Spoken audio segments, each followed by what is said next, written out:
अस्सलाम वालेकुम, आप देख रहे हैं इनसाइड पाकिस्तान। मैं हूँ मोहम्मद ज़फ़ीर। आइन और कानून की बालादस्ती कैसे मुमकिन हो कि इस वक्त एक बड़ा आइनी बहरान है और मामला है जजिस के ख़त पर खुद नोटिस का अदलिया की आज़ादी पर किसी भी किस्म की आँच नहीं आने दी जाएगी। चीफ जस्टिस सब पुरज़्म है और आज चूँकि इसके ऊपर जो चीफ जस्टिस काजी फ़ाइज़ ईसा को भी धमकी मेज़ ख़त जो मौसूल हुए उसके ऊपर भी उन्होंने बात की। और इसमें ज़राए का कहना है कि जैसे अतर मिनुल्लाह, जस्टिस जमाल मंदोखेर और जस्टिस अमीरुद्दीन को ख़त मौसूल हुए। चारों ख़त 1 अप्रैल को सुप्रीम कोर्ट में मौसूल हुए थे। चारों खतूत में पाउडर पाया गया और धमकी मेज़ अशकाल बनी हुई थी। खतूत को काउंटर टेररिज्म डिपार्टमेंट के हवाले कर दिया गया। ये एक नई बहस छिड़ चुकी है और इसके ऊपर बहुत ज़्यादा बात भी हो रही है। अब मामला चूँकि जो आगे बढ़ता जा रहा है और पहले 6 जजेस ने ख़त लिखा था, उनको जो तहफ़्फ़ुज़ात थे उनके उनके डोमेन को जो चैलेंज किया जा रहा था, और अब ज़ाहिर है ये मामला आगे बढ़कर धमकी अमेज़ खतूत तक पहुँच चुका है। तो इसके ऊपर आज समाअत भी हुई। अब मसला ये होगा कि सुप्रीम कोर्ट का फ़ैसला जो भी आए ये क्या सबको काबिल कबूल होगा। और इसके ऊपर चूँकि जो तहफ़्फ़ुज़ात हैं या जो पाकिस्तान तहरीक इंसाफ कह रही है, ये बड़ा इम्पॉर्टेंट है और इसके ऊपर डिबेट भी हो रही है। ख़ुद वकला तंजीमें जो हैं वो भी बड़ी डिबेट है और साफ़ तौर पे ज़ाहिर नज़र आ रहा है एक आइनी बहरान सामने खड़ा है और दूसरी तरफ महंगाई है, जो माशी चैलेंजेस हैं वो सर उठा रहे हैं। इस पूरे अमल में ज़ाहिर है इस वक्त रियासत पाकिस्तान बहुत सारे और चैलेंजेस थे और ये जो इशू बना है इसने डाइवर्ट कर दिया। आवाम को फौरी रिलीफ कैसे मिलेगा और चीज़ें आगे कैसे बढ़ेंगी। दूसरी तरफ जब हम बात करते हैं इस वक्त जो माशी सूरत हाल है उसकी, तो उसके ऊपर ज़्यादा कोशिश की जा रही है चीज़ें बेहतर हो सकें। अभी मज़ीद IMF की तरफ से पाबंदियाँ, उनकी तरफ से जो शराइत हैं सख्त, वो भी आने वाली हैं।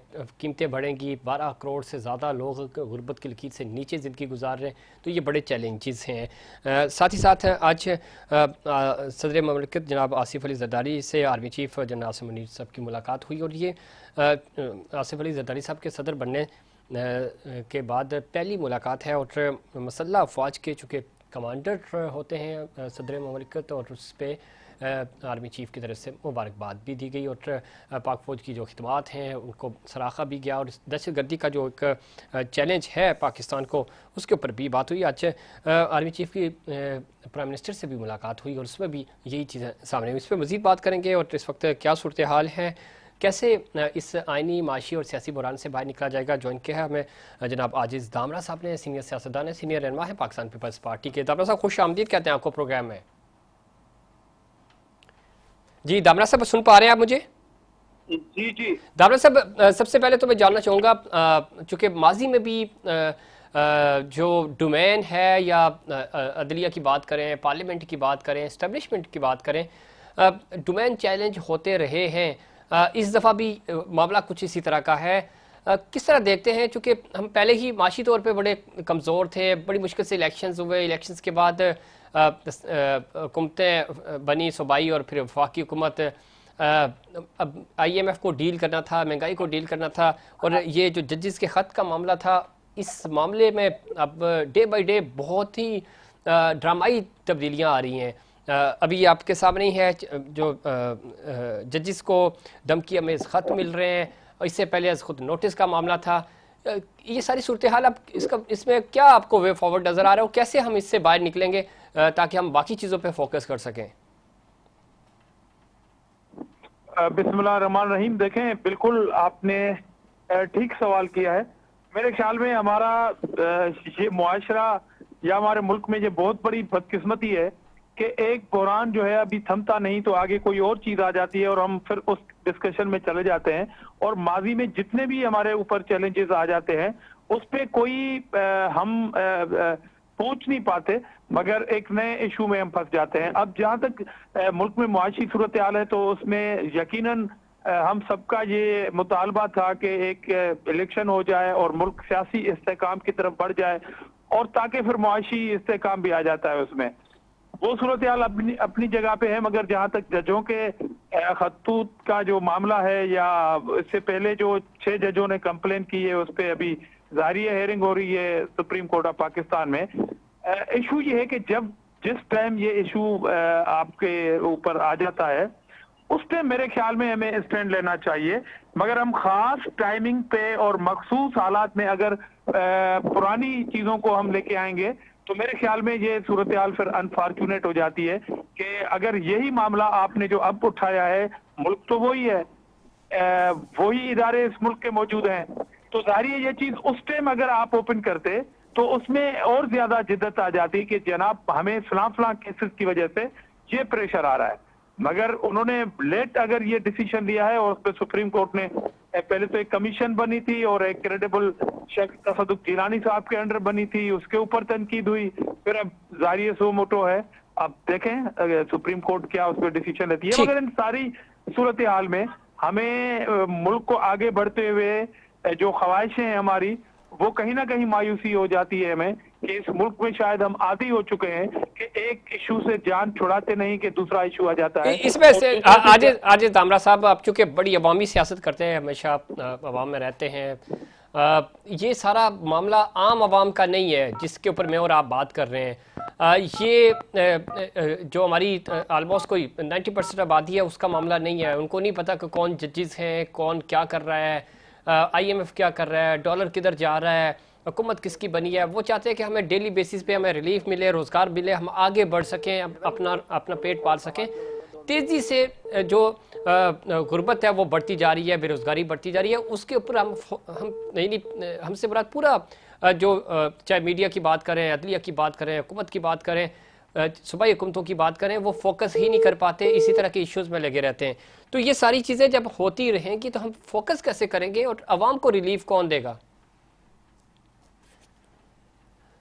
हम दामरा साहब से दोबारा रब्ता करने की कोशिश करेंगे और जानेंगे कि ये अवाम को रिलीफ कैसे मिलेगा इस पूरे अमल में। ये सारा मामला जो है वो पार्लियामेंट का, अदलिया का है, ये आम आवाम का मामला है ही नहीं। लेकिन इस पूरे इस अमल से और इस तरह की एक्टिविटी से नुकसान आम आवाम का होता है, खमियाजा आम आवाम को भुगतना पड़ता है। और उन्होंने तो अपने वोट देकर हमारे अपने नुमाइंदगान को असम्बली के अंदर भेज दिया है। अब जब मामला आम आवाम के दरमियान आवाम को रिलीफ देने की बात होती है, तो चूँकि हुकूमत बहुत सारे और इश्यूज़ में उलझ जाती है, और वो इश्यूज़ शायद आम आदमी के इश्यूज़ नहीं हैं। और आम शख्स यही चाहता है कि उसको रोज़गार मिले, उसको बेहतर सहूलतें मिले, तालीम मिले, सेहत मिले, और वो अपने बच्चों का ख्याल रख सके। और ये ज़िम्मेदारी होती है हुकूमत वक्त की। उन चीज़ों के ऊपर फोकस नहीं हो रहा। मुल्क वैसे भी बहुत तेज़ी से पसमानदगी की तरफ बढ़ रहा है, तो ये सारी चीज़ें जो करने की हैं वो नहीं हो पा रही, उसके ऊपर फोकस ही नहीं हो पा रहा। दामरा साहब सुन पा रहे हैं आप मुझे?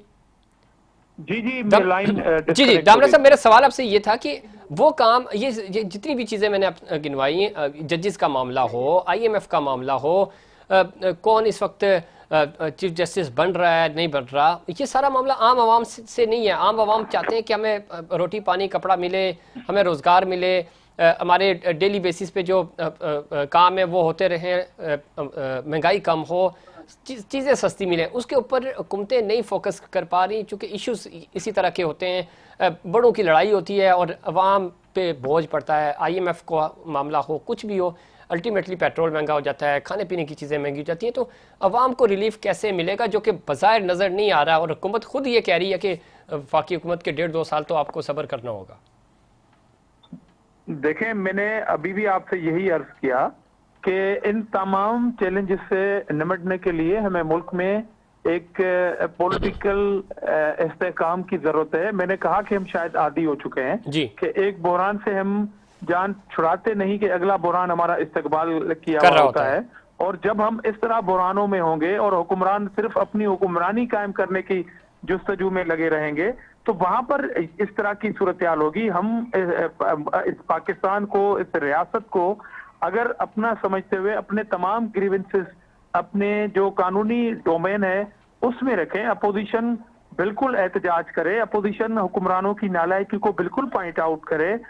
अगर ये नहीं करेगी फिर भी इस मुल्क के साथ ज्यादती होगी, मगर उसका ये मकसद नहीं है कि हम अपना जो डोमेन है उससे हटके अगर चीजें करेंगे तो जारी एक अनार की सूरत हाल होगी, और ये सूरत हाल इस मुल्क के लिए ठीक नहीं है। बदकिस्मती से, मैंने पहले भी ये वर्ड इस्तेमाल किया, बदकिस्मती से हम देखें, बज़ाहिर तमाम तनकीद जो है वो पॉलिटिशियंस पे होती है, मगर यहाँ पर यह चेक किया जाए कि वो तमाम इदारे अपने अपने डोमेन में रह के काम कर रहे हैं। पहला तो सवाल ये है ना कि अगर तमाम इदारे अपने डोमेन में रह के काम करें, अपोजिशन अपना बिल्कुल रियल अपोजिशन का किरदार अदा करे, मगर जो आईनी दायरेकार है उसके अंदर करे, मगर उससे हटके जब बात होगी तो हुक्मरान भी उससे निमटने के लिए फिर जाहिर है अपने तरीकेकार के अंदाज के मुताबिक आ जाते हैं, तो वो मेरे ख्याल में एक दूसरे के जो हाथ हैं वो गिरबानों तक आ जाते हैं। तो फिर इस मुल्क के अवाम जो हैं, जो कॉमन पीपल हैं इस मुल्क के, वो सफर करते हैं।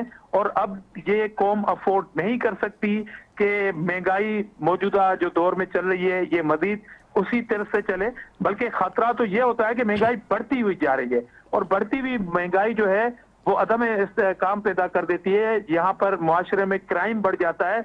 अब देख रहे हैं कि आप स्ट्रीट क्राइम कितना बढ़ता जा रहा है, बढ़ता जा रहा है। दामरा साहब, आपने बात की, इसमें कोई शक नहीं, आपने बात की कि वो लोग, सियासतदानों पे तनकीद होती है, लेकिन जो जिम्मेदारान हैं या जो अपने डोमेन चैलेंज करके दूसरे के डोमेन में आ रहे हैं तो उनको कौन चैलेंज करेगा? तो इसमें तो कोई शक नहीं, जब जिसके ऊपर ये वजन पड़ता है वो उस वक्त चीखता है, वो स्टैंड लेता है। देखिए, मैं यहाँ पर थोड़ा ऐड करता हूँ जी, प्लीज, थोड़ा ऐड करता हूँ। अब जैसे कि पहले सवाल में हमने डिस्कस किया जो 6 जजों ने खत लिखा था जी, उसके हवाले से, मेरे कहने का मकसद यह है कि अगर वो इदारा जो नडर है, जो रियासत में तमाम क्राइम के अगेंस्ट डिसीजन मेकिंग में है, डिसीजन देता है, इंसाफ देता है, अगर वो इंसाफ देने वाले इदारे के लोग जिस कुर्सी पे बैठे हैं वो 2 साल के बाद अगर ये अपने ऊपर होने वाली ज्यादती को पॉइंट आउट करेंगे तो इससे मेरे ख्याल में मायूसी फैलती है।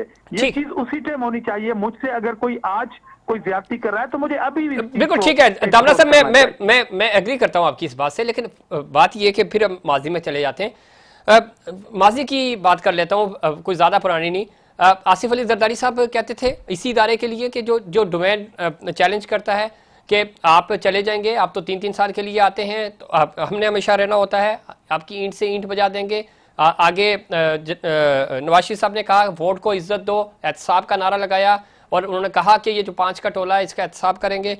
इमरान खान साहब ने कहा कि मुझे अगर इक़्तिदार से निकाला मैं ख़तरनाक होऊंगा। उन्होंने पता नहीं क्या कुछ नहीं कहा आर्मी के लिए, इस्टेब्लिशमेंट के लिए बहुत, लेकिन ये सारी चीज़ें तीनों बड़ी पार्टीज़ ने उस दौर में की जब इक़्तिदार में होते हैं तो आप सपोर्ट कर रहे होते हैं, आप फैसिलिटेट हो रहे होते हैं। और जब जो जमात, सर सुन लीजिएगा, जो जमात इक़्तिदार से बाहर आ जाती है, अपोजिशन में चली जाती है, उस वक्त वो स्टैंड लेती है। जब स्टैंड लेती है तो अवाम भी आपके साथ खड़े होते हैं। इक़्तिदार में जब आप मिलकर या इन्हीं लोगों के साथ डील करके आगे बढ़ते हैं तो वो चीज़ें चैलेंज हो जाती हैं, तो फिर ज़ाहिर है पार्लियामेंट की सुप्रीमेसी नहीं रहती, फिर इंटरफेयर शुरू हो जाता है। बड़ा वैलिड सवाल किया आपने और बुनियादी सवाल है, मगर हमें अब सच बोलना चाहिए। सच ये है कि इस तरह की सूरत हाल में पॉलिटिकल पार्टीज जब मौक़िफ़ देती हैं, ये तो मेरे ख्याल में ओवरऑल तमाम पॉलिटिकल पार्टीज का फेल्यूर है। ठीक, मैं इस बात का इतराफ कर रहा हूँ सियासी कारकुन के नाते पे, ठीक है जी, बिल्कुल। दूसरी बात, आपको याद होगा जब पनामा स्कैंडल आया था और जब ये केस चला था तो पनामा में उस वक्त के चीफ जस्टिस साहब ने, उसके बाद साकिब निसार साहब का जो किरदार है वो बड़ा मशकूक है। ठीक, सवाल तो ये बनता है कि आप सियासतदानों से तो ये सवाल करते हैं, मगर वो लोग जो केस चला रहे थे, जिनके डोमेन में था कि सजाएं देंगे, किसी को नाअहल करेंगे, वो सारी कंट्रोवर्शियल रोल आपको सामने आ गया।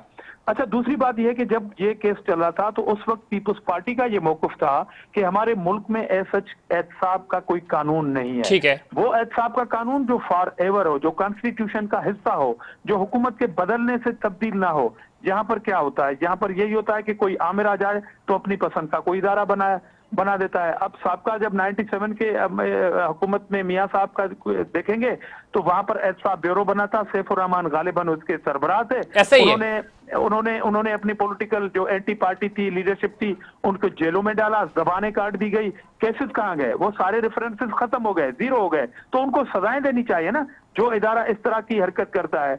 उसके बाद नेब बन गया। नेब के बारे में खुद सुप्रीम कोर्ट ऑफ पाकिस्तान क्या कहती रही, हाई कोर्ट के जज साहिबान जब हेयरिंग होती है वो नेब के बारे में क्या रिमार्क देते हैं। तो मेरे ख्याल में पीपुल्स पार्टी ने उस वक्त कहा था कि आए तमाम पॉलिटिकल पार्टीज इस मुल्क में एहतसाब का एक कानून बनाए, ठीक है, जो जो जो असेंबली कानून मंजूर करे। यहाँ पर तो हुक्मरानों के बनाए हुए एहतसाबी जो इदारे हैं वो फिर उनकी मंशा पे काम करते हैं, वो कंट्रोवर्शियल होते हैं, उनके डिसीजन पे कोई इसमें दामरा साहब बिल्कुल ठीक कह रहे हैं। ये एक अलमिया रहा है मुल्क में, ये दामरा साहब मैं 100% मुत्तफिक हूँ आपकी इस बात से।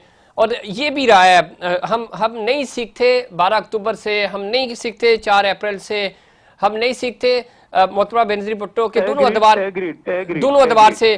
तो ये सारी चीजें आज भी आप भी इक़्तिदार में बैठे हैं, मुस्लिम लीग नून भी है, पाकिस्तान तहरीक इंसाफ भी है केपी में, लेकिन अभी भी सियासी जमातें शायद उस तरह नहीं सीख रही, कंप्रोमाइज हो रही हैं। स्टैंड लेना होगा। आप जो कह रहे हैं ना, सच बोलना चाहिए। 6 जजेस ने 6 महीने बाद ही सच बोला, लेकिन 2 साल बाद सच बोला।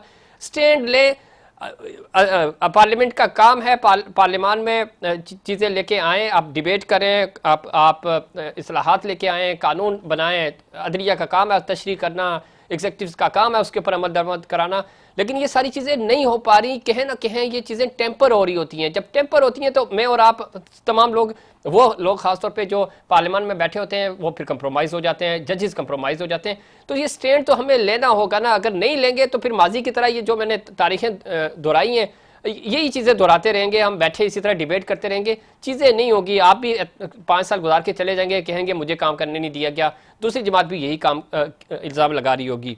देखिए, मैं अगेन ये अर्ज कर रहा हूं कि हम डिस्कस कर रहे हैं हुक्मरानों पे और सियासतदानों पे। उनकी जिम्मेदारी फर्स्ट पे होती है, क्योंकि वो पार्लियामेंट में बैठे होते हैं और बिलाखिर कानून साजी पार्लियामेंट ने करनी होती है। ऐसा ही है। मगर मेरा सवाल यह है कि जो कानून मौजूद है अभी पाकिस्तान में, जो आईनी तौर पर हमें इख्तियार है काम करने का, ऐसा ही है। लेकिन मैं छोटे से जिमरन ऐड कर दूं, दामरा साहब, मैं अर्ज कर जाऊं सर जिमरन में ऐड कर दूं मैं।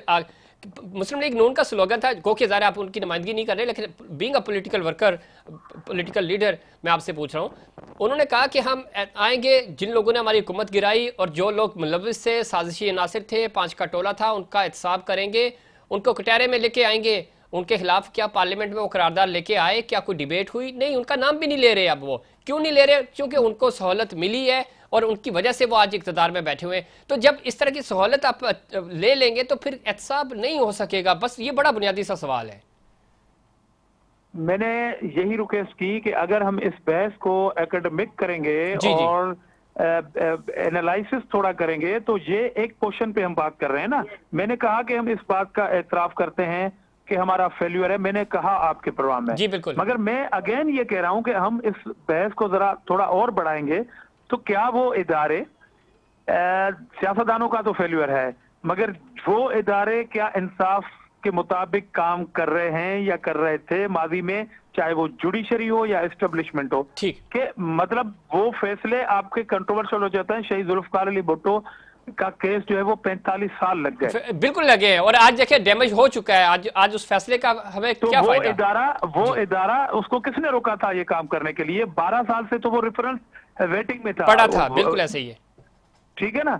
तो हर इदारा काम करे और फिर कहे कि जी सब इदारे काम कर रहे हैं, एक सियासतदानों का इदारा काम नहीं कर रहा है, आए मिलके पकड़े, उनके ऊपर तनकीद भी करें और उनको भला बुरा भी करें। मेरे ख्याल में, मेरे एतराफ के साथ साथ तमाम इदारों को एक पेज पे आके काम करना पड़ेगा ताकि इस्तेहकाम पैदा हो इस मुल्क में, ताकि हम सब मिलके इस महंगाई के जिन का गला दबाएं या उसको उस बोतल में ठीक है। अच्छा, आगे बढ़ते हैं दामरा साहब, चूंकि वक्त भी कम है, मुझे ब्रेक पे भी जाना है। आसिफ अली जरदारी साहब, चूंकि सेनेट इंतखाबात भी हो चुके हैं, मफामत बेहतर तरीके से करते हैं, मफामत के बेताज बादशाह हैं, कुछ तब्दीली आएगी, कुछ बेहतर होगा आफ्टर ईद कि चलें किसी एक पॉइंट पे सब लोगों को इकट्ठा करें, बैठें।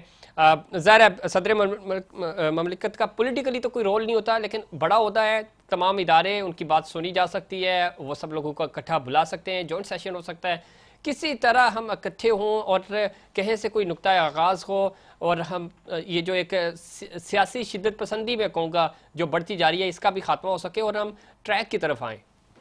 देखें, मेरे ख्याल में कि आपने जिस पॉइंट पे जो सवाल किया है, मैं आप और हमें देखने वाले तमाम वो पाकिस्तानी या पाकिस्तान पे रहने वाले बाहर जो लोग हैं, आपका ये प्रोग्राम देखने वाले, सबकी ये ख्वाहिश है कि अल्लाह करे कि ऐसा मुमकिन हो कि हम सब रियासत के लिए, हम सब इस मुल्क के लिए, इस मुल्क के कॉमन पीपल के लिए एक पेश पे आ जाएं और उसके साथ साथ अपनी सियासत भी करें, एक दूसरे के ऊपर तनकीद भी करें। ये हम सबकी ख्वाहिश है। अच्छा, अब इसमें पहल करेंगे आसिफ जरदारी साहब इंशाल्लाह ताला, जिनका माजी भी ये साबित करता है जी जी। कि उन्होंने साबका हुकूमतों में ये करके दिखाया और 73 के आइन को 18th अमेंडमेंट देके बहाल करवाया, तमाम स्टेक होल्डर्स को साथ लेके एक प्लेटफार्म पे। ये हम सबकी ख्वाहिश है, मगर सवाल ये बुनियादी तौर पर होता है कि अगर ये काम आसिफ अली जरदारी साहब करेंगे तो कोई जमात, कोई खान साहब, कोई पॉलिटिकल पार्टी ये तो ना कहे कि जनाब ये काम अच्छा तो है, मगर क्योंकि आसिफ अली जरदारी साहब कर रहा है, क्योंकि पीपल्स पार्टी कर रही है, इसलिए हम तो साथ नहीं बैठेंगे, हम इस काम में हिस्सा नहीं डालेंगे अपना। ये बड़ा अलमिया है इस मुल्क के लिए। हमें इस बात पे जरा बहस करनी चाहिए और नजर भी रखनी चाहिए। बिल्कुल ठीक है, और अल्लाह करे कि पाकिस्तान तहरीक इंसाफ ये मुद्दा ना उठाए कि चूंकि ये आसिफ अली जरदारी नहीं बल्कि सदर ममलिकत का ये पॉइंट ऑफ व्यू होगा और वो सबके सदर हैं, वो किसी पार्टी के सदर नहीं है। अल्लाह करे कि ये चीज़ें बेहतरी की तरफ जा सके। दामना साहब बहुत शुक्रिया, आपने प्रोग्राम में वक्त दिया। अगले किसी प्रोग्राम में फिर आपसे गुफ्तगू होगी। नाज़रीन, वक्त हुआ ब्रेक का, ब्रेक से वापस आएंगे। आइनी और कानूनी बालादस्ती कैसे मुमकिन होगी, इस बुरान से कैसे निकलेंगे, इस पर बात करेंगे, लेकिन उससे पहले कमर्शियल ब्रेक।